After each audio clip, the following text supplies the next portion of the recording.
Hello everyone. आज की इस वीडियो में हम बात करने वाले हैं प्रैक्टिस 5 जो इंग्लिश की हम प्रैक्टिस कर रहे हैं उसमें हम अपनी आज 5वीं क्लास देखने जा रहे हैं। अभी तक हम इसमें 4 क्लास देख चुके हैं और देखिए दोस्तों, प्रैक्टिस करना बहुत ही जरूरी है। इससे आपको पता चलता है कि आप कितने पानी में हैं। ठीक है, इस पे आपको हिंदी और जीएस की भी साथ साथ प्रैक्टिस कराई जा रही है, वो भी जीडी के लिए। तो प्रैक्टिस करते रहिए और अपने मार्क को इम्प्रूव करते रहिए। तो चलिए स्टार्ट करते हैं और देखते हैं हमारा क्वेश्चन क्या है। In the following question, out of the given 4 alternative, select the alternative which best express the meaning of idiom या phrases। तो हमें एक idiom दिया हुआ और बताना है इसका जो बेस्ट मतलब सबसे अच्छा जो इसमें ऑप्शन में कौन सा इसको सूट कर रहा है।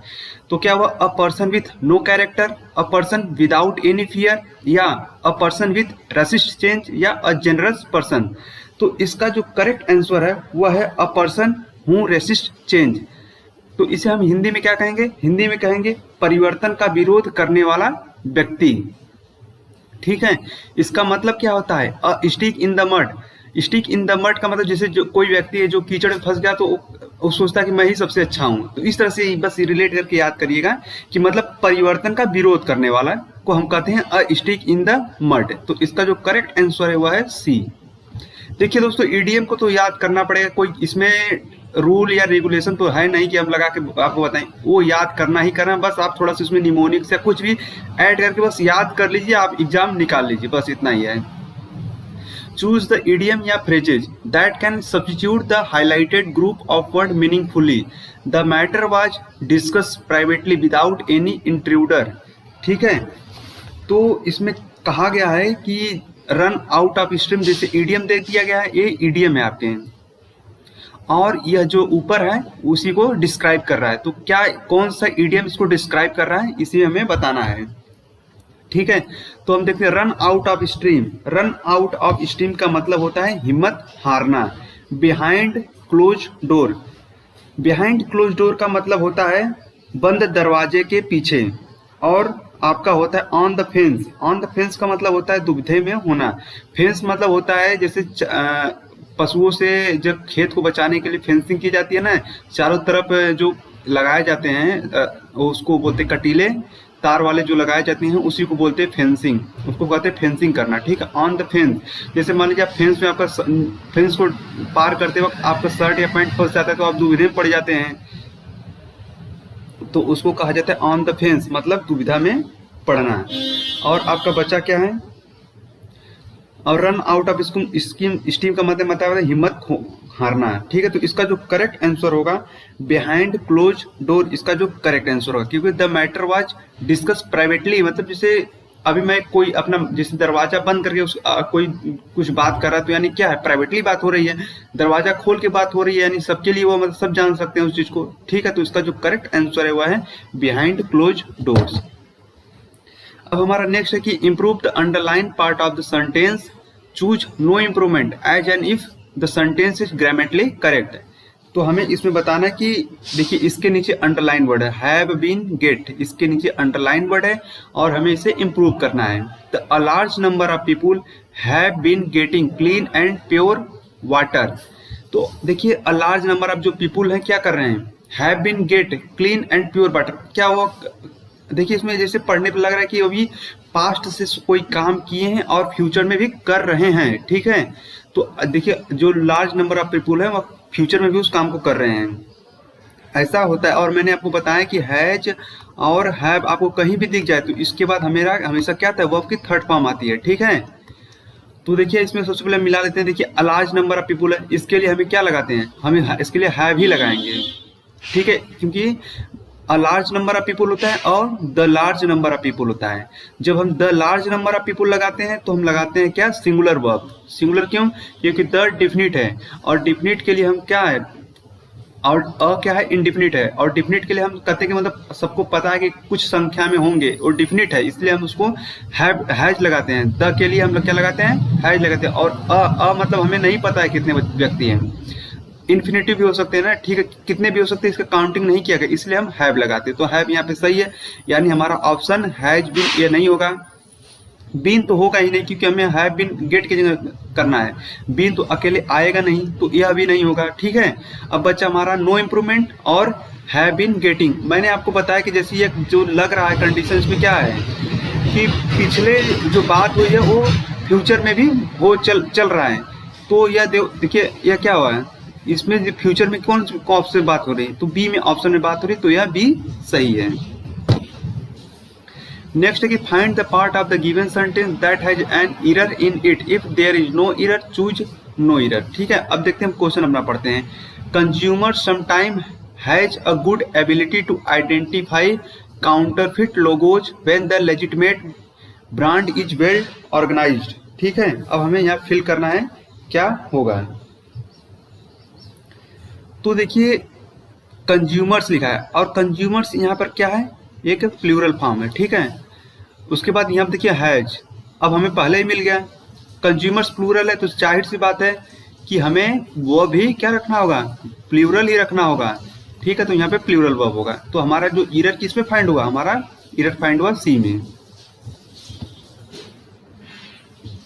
अब हमारा नेक्स्ट क्वेश्चन है कि fill in the blanks with the most appropriate option. The horn of the car ahead was dash resistance of the thick air by. देखिए दोस्तों यह नहीं होगा, रेजिस्टेंस ऑफ द थिक, देखिए क्वेश्चन जो है आपका हुआ है कि the horn of the car ahead was dash by the resistance. ये जो बाई द रेजिस्टेंस है यहाँ पर होगा by the resistance of the thick hair. जैसे कार चल रही है और कार का जो हॉर्न है वह जो थिक हेयर के कारण क्या हो गया, यही कहना चाह रहे हैं। मतलब थिक हेयर, जैसे आप तेजी से कार चला रहे हैं और जो थिक एयर है, एयर हवा के दबाव से हॉर्न की जो क्या हो गया, हॉर्न क्या हो गया, क्या वो डिम हो गया। डिम तो हम लाइट के लिए लगाते हैं। ठीक है, तो यह नहीं होगा। फेंट, फेंट मतलब होता है कि जैसे मंद या धुंधला, मंद धुंधला, यह तो नहीं होगा।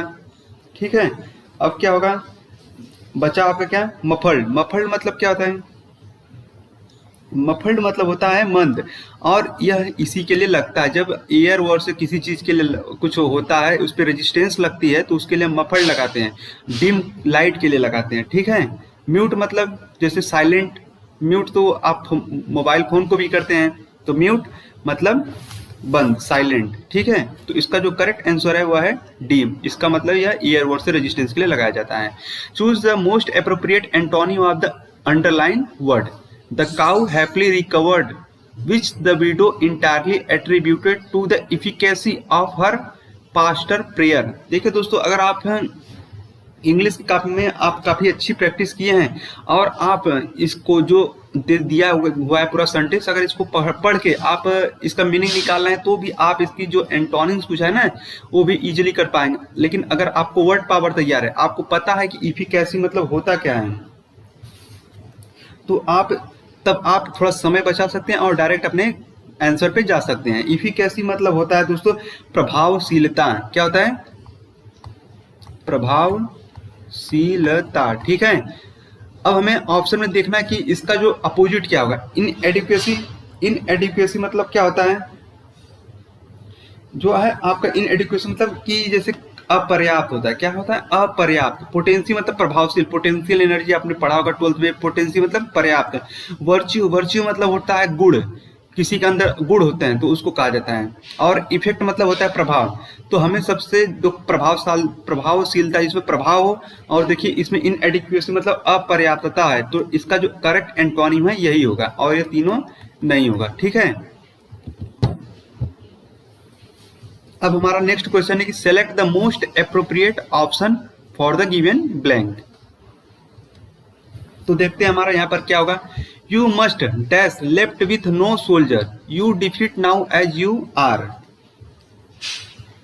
ठीक है, अब हमें बताना है कि देखिए दोस्तों यह जो क्वेश्चन गलत टाइप हो गया है, इसमें हम देख लेते हैं क्या होगा। You must dash your defeat, जो है योर डिफीट नाउ, ये जो है यहाँ पर होगा। You must dash your defeat now as you are left with no soldier, या बाद में होगा। ठीक है, तो हमें बताना है इसमें क्या होगा, डफर होगा, एडमिट होगा, बाई होगा, या बी होगा। तो इसका जो करेक्ट होगा एडमिट मतलब स्वीकार के, जैसे जब तक तुम अपनी डिफीट को स्वीकार नहीं कर लेते, ऐसे बात हो रही है, तो एडमिट होगा। बाई मतलब खरीदना होता है, डफर मतलब टालना होता है, गेट मतलब जो होता है प्राप्त करना होता है, यह कोई भी इस पे करेक्ट नहीं बैठ रहा है, इस पे एडमिट होता है, जिसे अपने डिफीट को एडमिट किया जाता है। अब नेक्स्ट हमारा क्वेश्चन है कि they dash a mammoth task ahead of them. तो हमें बताना है यहाँ पर क्या होगा, क्या यहाँ पर हैव होगा, डज होगा, नीड्स होगा या हैज होगा। देखिए दोस्तों, सबसे पहले हम देखिए सब्जेक्ट वर्ब एग्रीमेंट का यह जो है क्वेश्चन है, इसमें हमारा जो सब्जेक्ट है वह है प्लूरल फॉर्म में। तो जाहिर सी बात है कि हमें भी सब जो वर्ब चाहिए वह प्लूरल फॉर्म में चाहिए। तो यह वर्ब हमें प्लूरल फॉर्म में मिली, यह हमें सिंगुलर में मिली, यह तो नहीं होगा। नीड्स भी हमें सिंगुलर में मिला और यह एक मॉडल होता है, यह नहीं होगा। हैज क्या सिंगुलर है, यह भी नहीं होगा। तो करेक्ट जो हमारा हुआ है हैव होगा। ठीक है, काफी इजी क्वेश्चन था। Find the part of the given sentence that has an error in it. If there is no error, choose no error. ठीक है, I am not the worst, I am not the most wisest person here to teach you this lesson. ठीक है दोस्तों, इसमें देखिए इसकी जो sentence की मीनिंग निकालने मत बैठिएगा एग्जाम में, आप सीधे सीधे ग्रामर को खोजिएगा, इसमें एरर कहाँ हो सकता है। जैसे देखिए आई के साथ एम लगता है, ठीक है, यह सही है। नॉट, फिर देखिए द मोस्ट वाइजेस्ट।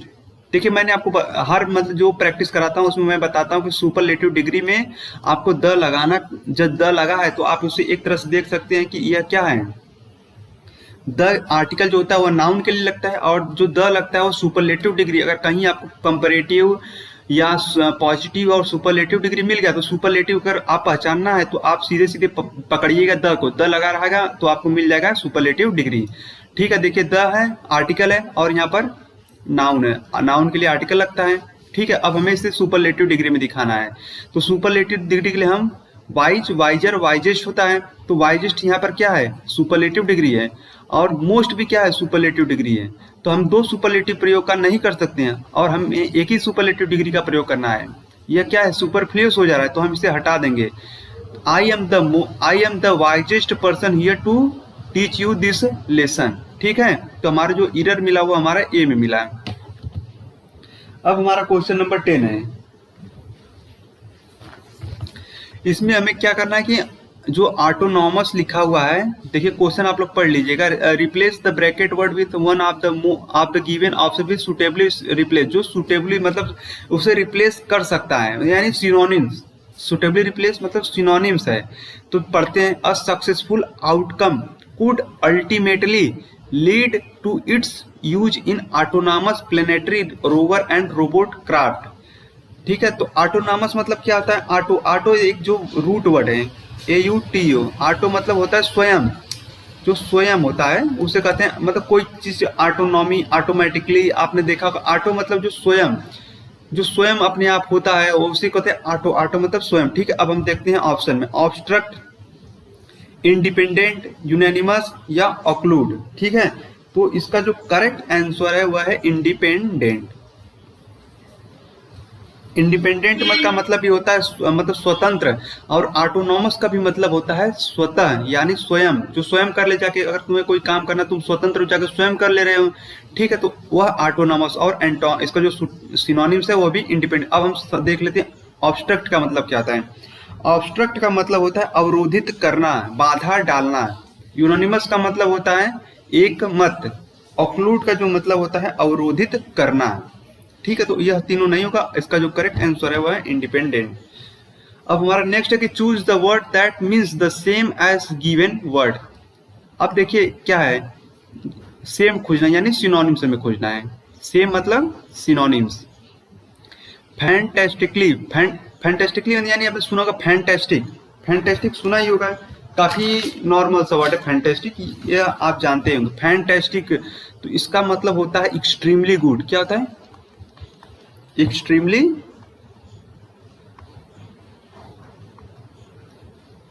गुड होता है। ठीक है, फैंटास्टिक का मतलब होता है काफी अच्छा। तो अब हमारा ऑप्शन क्या है, स्कैंटली, स्कैरली, फैबुलसली या नॉमिनली। तो सबसे पहले हम जान लेते हैं इन चार वर्ड का मतलब। जिसमें स्कैंटली का मतलब होता है अल्प मात्रा में, यानी कम। आप अगर शुद्ध भाषा में बोलना चाहते हो बोलिएगा अल्प मात्रा में, और इसे याद करिएगा स्कैंटली मतलब कम। तो जैसे इसको मैं याद कर आपको जब यस वर्ड पढ़ाऊंगा तो इसमें बताऊंगा कि यस जो इस कैंटीन में क्या होता है, इस कैंटीन में जैसे कैंटीन में आप जाते हैं कुछ भी खरीदने, तो आप क्या कहेंगे, इस कैंटीन में क्या है। जैसे आप कुछ भी खरीदने गए, जैसे कुकर ही खरीदने गए, तो कहेंगे कि इस कैंटीन में जो है कुकर की मात्रा बहुत कम है, अच्छे कुकर नहीं है, मतलब इस कैंटीन में कुकर की मात्रा कम है। इस कैंटीन में आपको बियर नहीं मिला तो कहेंगे इस कैंटीन में बियर की मात्रा नहीं है, कम है, कम है, ठीक है। और इसका स्कैरली का मतलब होता है भय या डर या मुश्किल में पड़ जाना। फैबुलसली का मतलब होता है शानदार, ठीक है, इसका मतलब होता है शानदार।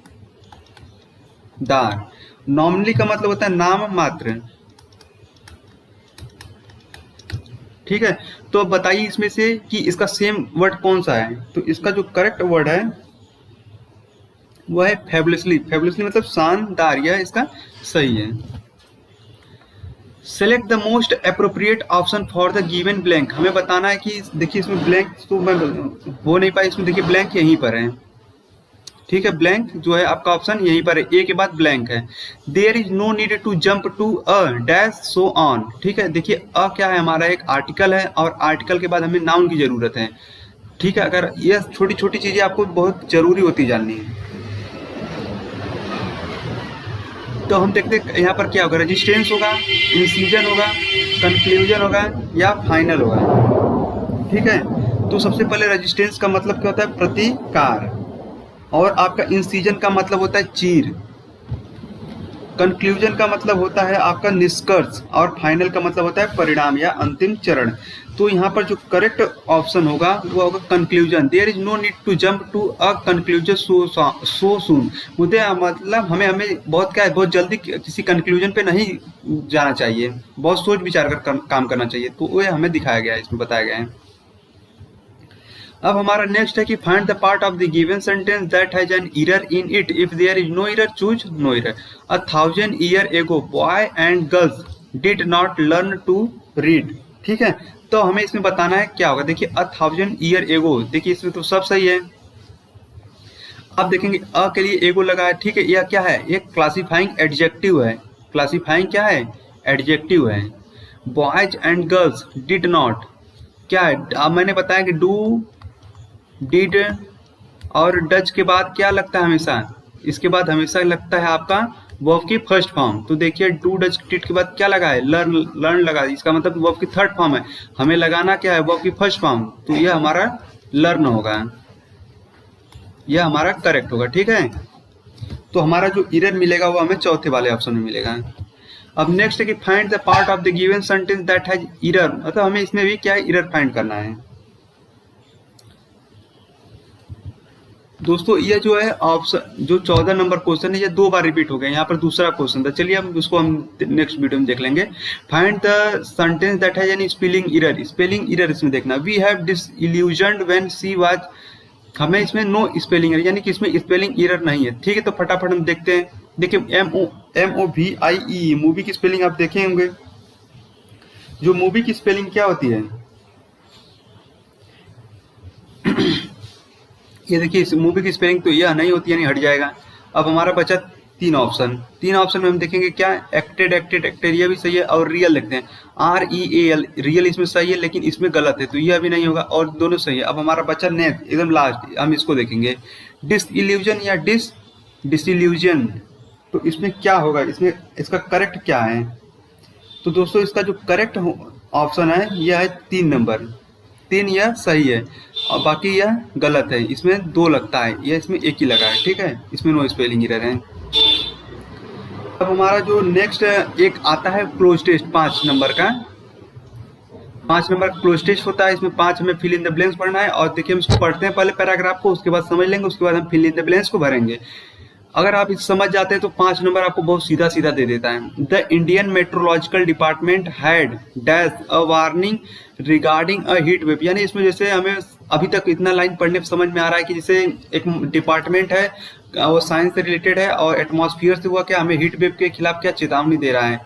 तो अब इतना समझ गए ना, तो इतना हम कंसेप्ट बनाएंगे। अब for March 8 and 9 for Goa the warning state with the straining of easterly winds, clear sky and delay in setting time of sea breeze. The maximum temperature over Goa is likely to remain 4 to 6 degrees Celsius then its normal value. Persistence of these condition is likely to satisfy the criteria of heat wave। ठीक है, heat wave over Goa Thursday। Many schools in Goa are conducting exam and have been dash to advance the timing। तो हमें इसमें बताना है क्या feel होगा। तो देखिए, तो इंडियन मेट्रोलॉजिकल डिपार्टमेंट हेड क्या है, क्या जैसे कोई डिपार्टमेंट क्या करता है, मिटिगेट करता है, कम करता है, प्रोड्यूस करता है इशू। हाँ, जैसे क्या करता है वो इशू को, कोई इशू होता है उसके खिलाफ वार्निंग देता है। ठीक, तो इसमें इशू करेक्ट है। अब नेक्स्ट है कि देख इसमें क्या हुआ, जो हमारा क्वेश्चन नंबर है कि the warning stated with the strengthening of yearly wind clear sky क्या है उसकी कंडीशन, फेज, कॉम्प्लिकेशन या एडजस्टमेंट। क्लियर स्काई क्या है, कंडीशन बता रहा है ना, तो कंडीशन यह करेक्ट होगा। इसमें क्या होगा, हाईली, हाईएस्ट और हाई। तो हम देखते हैं पहले क्वेश्चन। देखिए क्वेश्चन का, and delay in sitting time of sea breeze the maximum temperature over Goa is likely to remain 4 to 2 degree. देखिए यहाँ पे देन लगा और देन क्या दिखाता हमें, कंपैरिजन की डिग्री। हमें नहीं पता है कि हम इसमें क्या चल रहा है, लेकिन हम देन समझ गए कि यहाँ पे कंपैरिजन डिग्री होगा। तो कंपैरिजन किसमें है, कंपैरिजन हमारा डिग्री होता है हाइयर, HIGHER, हाइयर, यह सही होगा। अब हमारा बचा 19 number, persistence of this condition. देखिए यहाँ पे कंडीशन अगर हम फॉरवर्ड और बैकवर्ड रीडिंग से भी हम बता सकते हैं कि इसमें क्या फिल होता है। ठीक है, कंडीशन हमारे एक में फिल हुआ था। Is likely to satisfy the criteria of heat wave over Goa. Goa क्या है, गोवा